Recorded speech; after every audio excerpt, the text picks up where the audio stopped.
오늘 본문은 이스라엘 백성들이 약 400년 동안에 애굽에서의 종살이를 하다가 하나님의 은혜로 자유케 된 뒤에 벌어지는 일들을 보여주고 있습니다.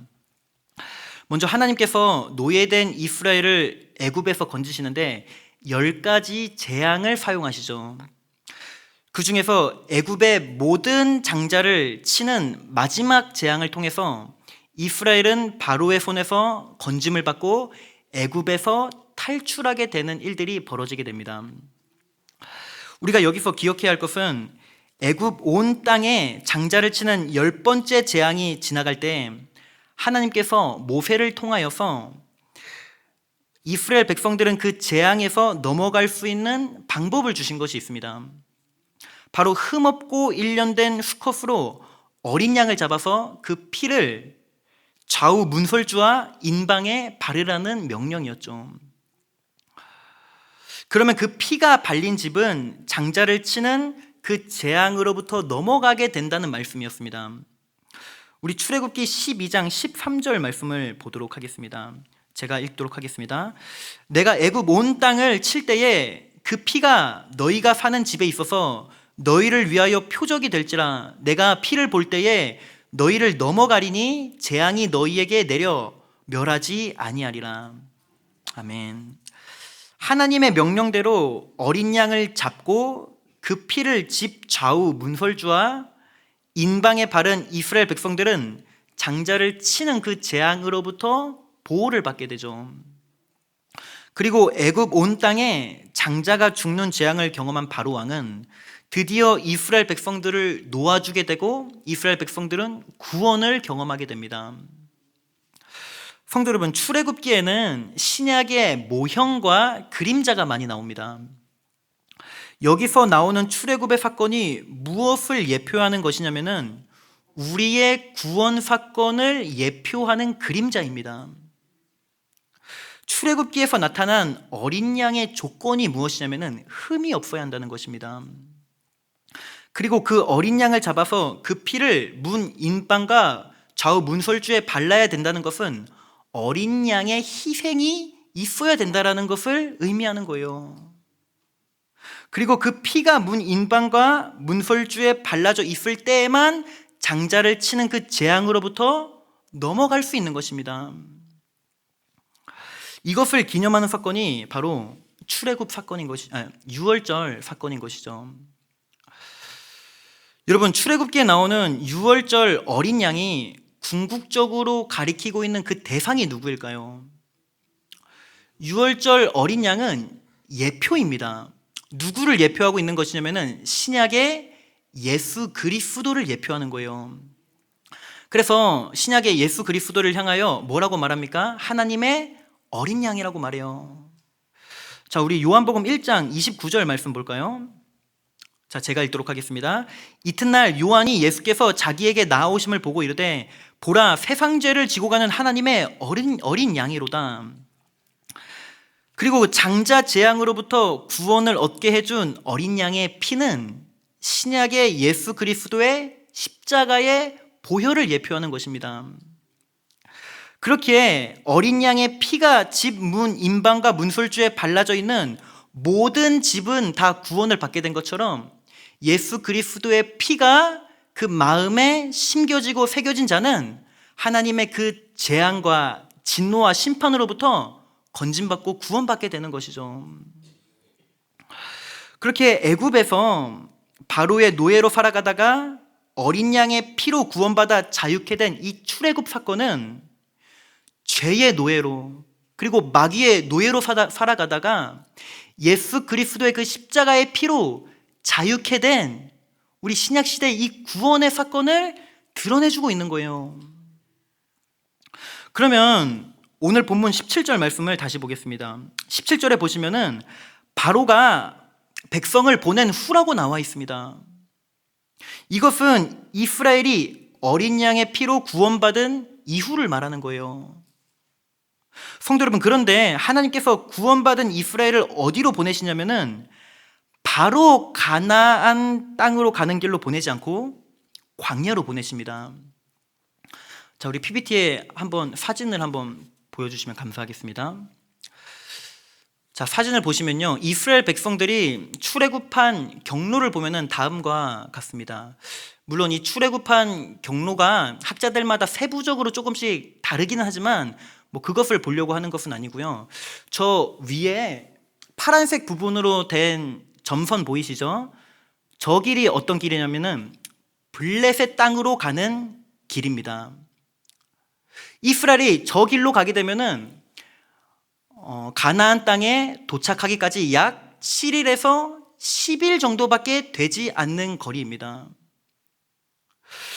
그러니까 블레셋 길은 가장 빠른 지름길이죠. 그런데 하나님께서 이스라엘을 블레셋 길로 인도하시지 않는 거예요. 왜일까요? 우리 그 이유가 17절에 나와 있습니다. 우리 오늘 본문 17절 말씀 함께 읽도록 하겠습니다. 시작. 바로가 백성을 보낸 후에 블레셋 사람의 땅의 길은 가까울지라도 하나님이 그들을 그 길로 인도하지 아니하셨으니 이는 하나님이 말씀하시기를 이 백성이 전쟁을 하게 되면 마음을 돌이켜 애굽으로 돌아갈까 하셨습니다. 여러분, 만약에 하나님이 이스라엘을 블레셋 길로 인도했다면 블레셋 군대와의 전쟁은 불가피한 상황이 되는 것입니다. 블레셋 군대는 어떠한 군대죠? 철기를 사용하는 굉장히 강력하고 난폭한 군대예요. 반면에 이스라엘은 어떠한 민족이냐면은 제대로 된 무기라고는 만져본 적 없는, 조금 전까지 노예 생활하던 오합지졸 군대예요. 그러면은 이스라엘 군대와 블레셋 군대가 전쟁을 하게 되면은 게임이 되겠습니까? 게임이 안 되는 것이죠. 만약에 하나님의 전적인 은혜로 블레셋과의 전쟁에서 승리를 해도 문제입니다. 왜냐하면 이스라엘은 하나님을 알아가는 과정이 없이 단기간 내에 승리와 축복만을 받게 되면 그들의 마음은 분명히 교만으로 가득 차서 패망의 길을 걷게 될 것이기 때문입니다. 여러분, 우리가 하나님을 경외하는 법을 배우지 않고 승리와 성공의 궤도를 막 달려가는 것은요, 축복인 것처럼 보이지만 실상은 망하는 길일 수 있습니다. 또한 우리에게 닥쳐올 고난에 하나도 준비되어 있지 않은 상태에서 어떤 큰 문제와 고난을 만난다면 우리는요, 무너질 수밖에 없습니다. 그래서 하나님은 광야의 시간들을 통해서 하나님을 경외하는 법을 배우게 만들고 우리에게 찾아올 더 큰 고난을 준비하게 만드십니다. 그렇게 하나님께서 이스라엘을 어떻게 인도하시냐면은 우리 18절 말씀을 함께 보도록 하겠습니다. 18절 말씀 우리 함께 읽겠습니다. 시작. 그러므로 하나님이 홍해의 광야길로 돌려 백성을 인도하심에 이스라엘 자손이 애굽 땅에서 대열을 지어 나올 때, 아까 그 지도 다시 한번 보여주시면 감사하겠습니다. 아까 그 지도 한 번만 다시 보여주시길 바랍니다. 자, 하나님이 어떻게 이스라엘을 인도하시냐면요, 저 파란색 블레셋 길, 가장 빠른 지름길이 아니라 빨간색 길을 따라 굉장히 돌아가야 하는 광야길로 인도하세요. 하나님께서 이스라엘을 굉장히 힘든 광야길로 돌려보내시는 이유가 무엇일까요? 준비와 훈련의 그 목적이 있습니다. 여러분, 우리가 예수 그리스도의 은혜로 구원을 받아 죄의 종된 삶에서 벗어난 뒤에 우리의 삶은요, 탄탄대로일 것 같지만 그렇지 않습니다. 생각보다 그렇지 않아요. 하나님은요, 하나님의 백성들을 반드시 광야의 길을 걸어가도록 인도하십니다. 왜일까요? 하나님의 백성으로, 그리고 하나님의 군사로 빚으시기 위함입니다. 저는 20살 때 은혜를 경험하고 소명을 받게 되어 사역자의 삶을 결단하게 되었습니다. 그리고 나서 28살에 첫 전도사 사역을 시작하게 되었는데요, 돌아보면 소명을 받고 전도사로 사역하기 전까지의 그 시간들은요, 저에게 있어서 굉장히 힘들고 외로웠던 광야의 시간들이었습니다. 그럴 수밖에 없던 것이 20살 때 아무리 큰 은혜를 수련해서 경험했다고 하더라도 사람이 쉽게 바뀌는 게 아니더라고요. 제가 사역자로 준비되지 않았음을 하나님께서 잘 아셨는지 그 다음부터는 여러 가지 훈련의 시간들을 통해서 저를 낮추시고 인격을 다듬어 가시고 믿음이 자라나게 하는 시간들을 쭉 보내게 하셨습니다. 저에게 그 시간들은요, 광야의 시간이었습니다. 정말 저에게 광야의 시간이었어요. 얼마나 외롭고 힘든지 하나님밖에 의지할 대상이 없더라고요. 그런데 제가 사역을 시작하고 그 7년 가까운 시간들을 쭉 돌아보니 하나님의 말씀이 진리라는 것을 경험하게 되었습니다. 자, 우리 시편 119편 71절 말씀을 한번 볼까요? 우리 함께 같이 읽겠습니다. 시작.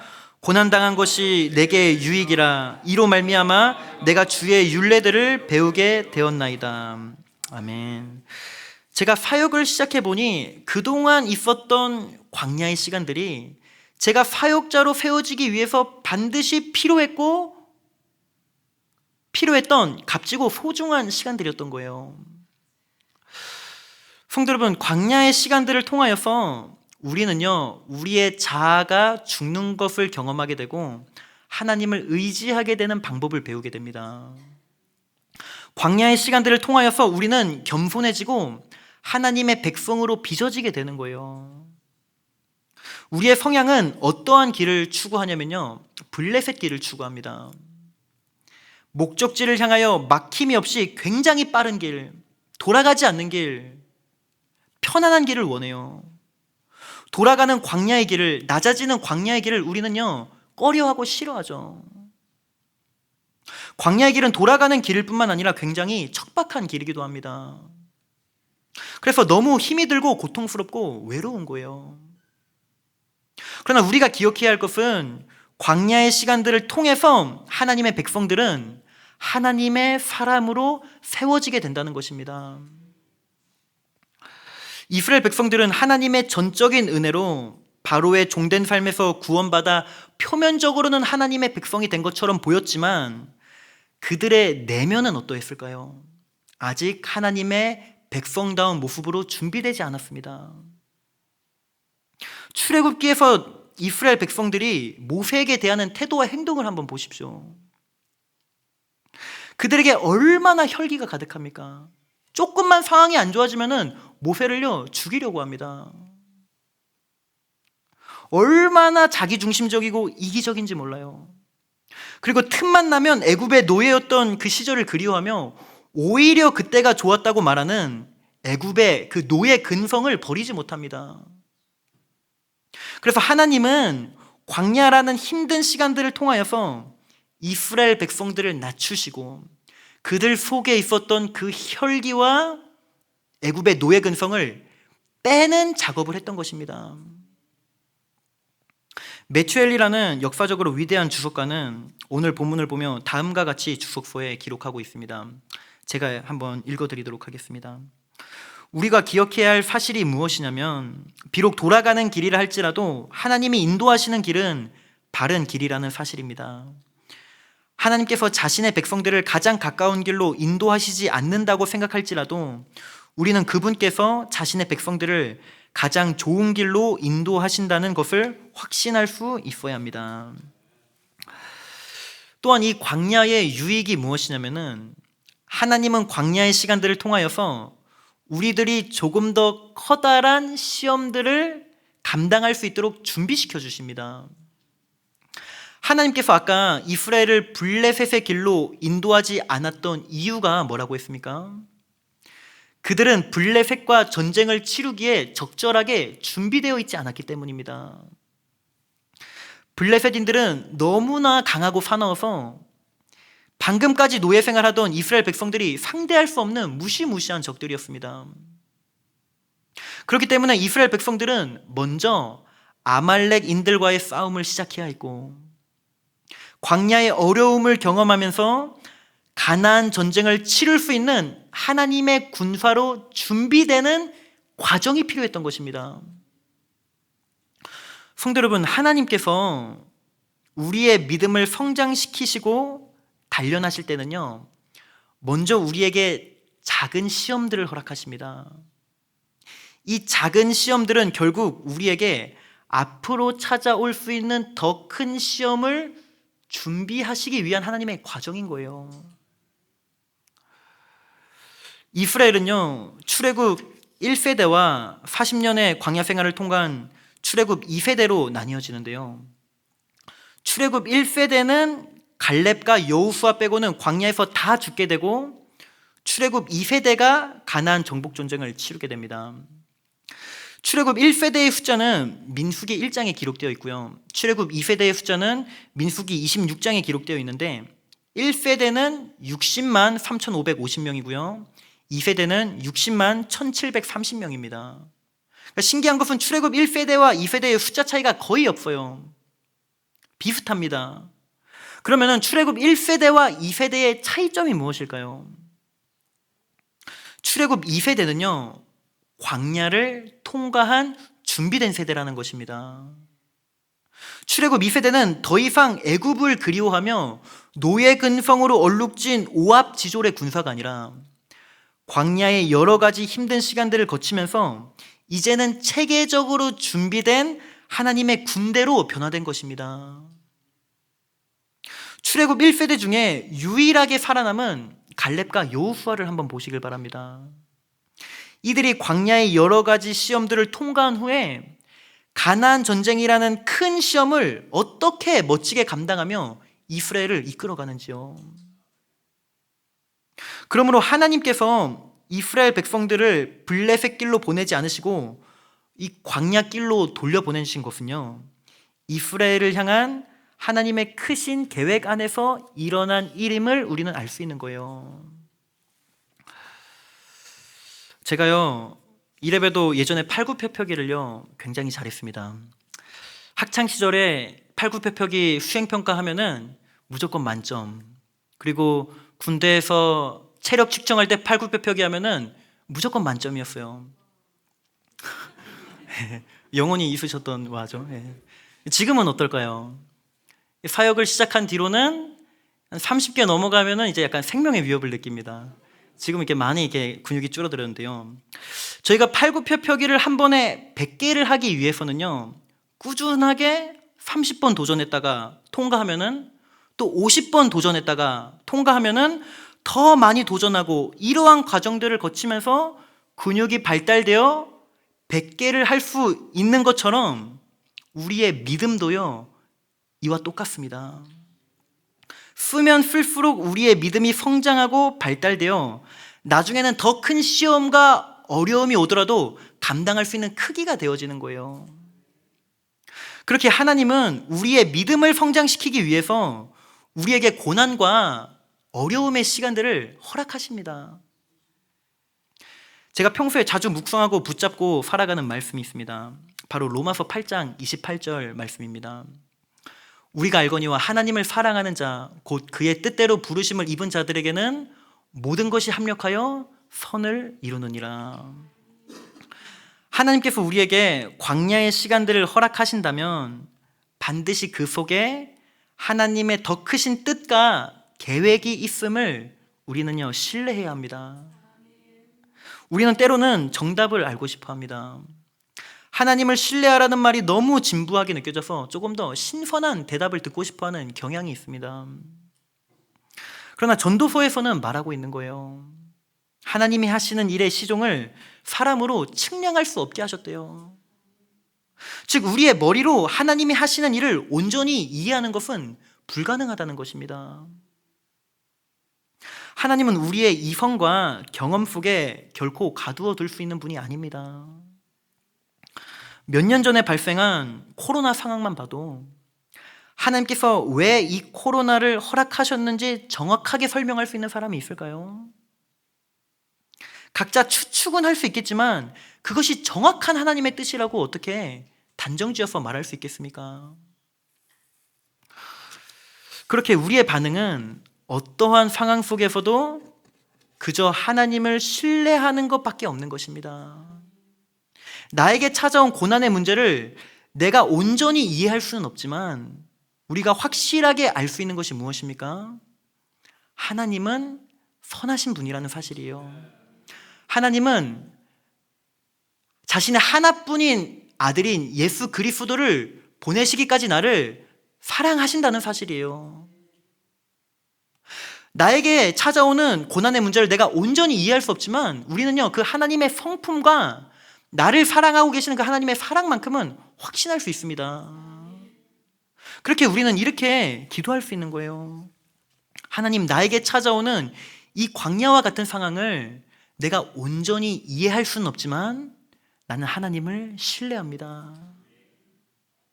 나는 하나님이 선하신 분이라는 것을 믿습니다. 여러분, 우리가 이 땅에서 구원을 경험하고 하나님의 나라에 들어가는 모든 시간의 여정들은요, 광야의 시간들과 같습니다.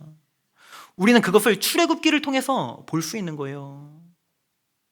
하나님이 이스라엘을 바로 가나안으로 보내시지 않고 광야를 통과하게 만드시잖아요. 우리의 인생 역시 마찬가지입니다. 이 땅에서의 우리의 삶의 모습이 어때요? 문제의 연속이에요. 이 문제가 해결되면 좀 살 것 같았는데 그 문제가 해결되면 또다시 어김없이 다른 문제가 찾아오는 것이 우리의 인생입니다. 이스라엘의 광야 생활을 성경을 통해서 읽어보시면요, 그 광야 생활이 어때요? 문제의 연속입니다. 하나님께서 문제를 해결해 주셔도 계속해서 이스라엘 백성들이 벼랑 끝에 몰리는 일들이 반복적으로 발생합니다. 그렇게 성도 여러분, 광야는 어떠한 곳입니까? 나의 힘으로는 살 수 없는 곳이 광야입니다. 하나님의 은혜가 아니면 살아갈 수 없는 곳이 광야예요. 하지만 우리가 기억해야 할 것은 광야와 같은 시간 속에서 주님은요, 우리를 결코 포기하거나 버리지 않는 분이라는 사실입니다. 광야의 길을 걸어가는 이스라엘 백성들 가운데에 하나님께서 어떻게 행하셨나요? 우리 오늘 본문 21절에서 22절 말씀 함께 읽도록 하겠습니다. 21절에서 22절 말씀 우리 함께 읽겠습니다. 시작. 여호와께서 그들 앞에서 가시며 낮에는 구름 기둥으로 그들의 길을 인도하시고 밤에는 불 기둥을 그들에게 비추사 낮이나 밤이나 진행하게 하시니 낮에는 구름 기둥 밤에는 불 기둥이 백성 앞에서 떠나지 아니하니라. 아멘. 광야는요, 낮이 되면 햇빛이 뜨겁고 온도가 굉장히 올라가서 그늘이 없으면요, 견디기 힘든 환경입니다. 반면에 밤에는 기온이 상당히 내려가서 추위를 견디기 힘든 곳이에요. 그렇게 하나님은 이스라엘을 어떻게 보호하시고 인도하십니까? 낮에는 구름 기둥으로 그늘이 되어주셔서 뜨거운 열기로부터 이스라엘을 보호하시고, 밤이 되면 따뜻한 불기둥을 준비해 주셔서 매서운 추위로부터 이스라엘을 세심하게 보호해 주시며 그들의 길을 앞서서 인도하셨다는 것을 우리가 볼 수 있습니다. 우리 역시 광야와 같은 인생을 살아가면서도 두려워하지 않을 이유가 어디에 있습니까? 문제의 연속인 이 광야길을 걸어가면서도 우리가 담대하게 살아갈 수 있는 이유가 어디 있습니까? 오늘 이 시대에도 하나님은 구름 기둥과 불 기둥이 되어주셔서 여전히 모든 어려움 속에서도 우리를 세심하게 보호하실 것이고 우리들의 삶을 그분의 뜻대로 인도할 것이기 때문입니다. 그렇게 우리가 주목해야 할 것은 광야와 같은 그 상황 자체가 아닙니다. 우리는요, 우리를 보호하시고 인도하시는 하나님의 구름 기둥과 불 기둥에 주목해야 합니다. 구름 기둥과 불 기둥이 나와 함께 하는 한 사실 광야는 나에게 문제가 되지 않습니다. 오히려 그 시간들을 통해서 우리는 저 영원한 하나님의 나라에서, 저 우리의 영적인 가나안에서 하나님을 예배하는 주님의 신실한 백성으로 성장되어지는 과정일 뿐인 거예요. 말씀을 정리하겠습니다. 광야를 만날 때 상황 자체에 주목하게 되는 순간 우리는요, 낙심에 빠져버리게 됩니다. 그렇게 광야를 통과하는 비결은 무엇입니까? 우리는 광야와 같은 시간들을 허락하신 하나님을 잠잠히 신뢰하고 구름 기둥과 불 기둥처럼 지금도 여전히 나를 보호하고 계시고 인도하고 계신다는 사실을 기억하며 그분의 주권에 우리의 삶을 내어드리는 것입니다. 오늘 말씀의 제목이 광야를 통과하는 비결인데 제가 서두에 말씀 제목을 못 말했어요. 성도 여러분, 이 땅에서의 우리의 삶은 광야입니다. 우리는요, 저 영적인 가나안인 천국으로 가기까지는 이 땅에서는 광야예요. 문제는 계속 반복될 것이고요. 하나님은요, 우리를 낮추시고 연단하실 것입니다. 그런데 그 광야 속에서 그것을 통과하는 비결이 있어요. 뭐예요? 하나님을 신뢰하고 하나님의 그 불기둥과 구름기둥을 바라보는 거예요. 하나님의 크신 계획 안에 나의 삶을 맡겨드리는 거예요, 그냥. 그러면 하나님이 우리의 삶을 인도하시기 시작하시고 내가 죽을 것 같이 힘들 때마다 불기둥과 구름기둥이 되어 나를 건지시고 보호하시고 살리시고 건져내시는 그 은혜를 경험하게 된다는 것입니다. 이것이 하나님의 백성들이 광야와 같은 이 세상 속에서 겪게 되는 복이고 은혜라는 거예요. 우리 모두가 이 땅에서의 이 광야와 같은 시간들을 잘 통과하여 하나님의 사람으로 연단받아 우리의 영적 가나안인 저 영원한 하나님의 나라의 기쁨으로 들어가게 되는 은혜가 저 우리 모든 성도님들에게 있기를 간절히 소망합니다.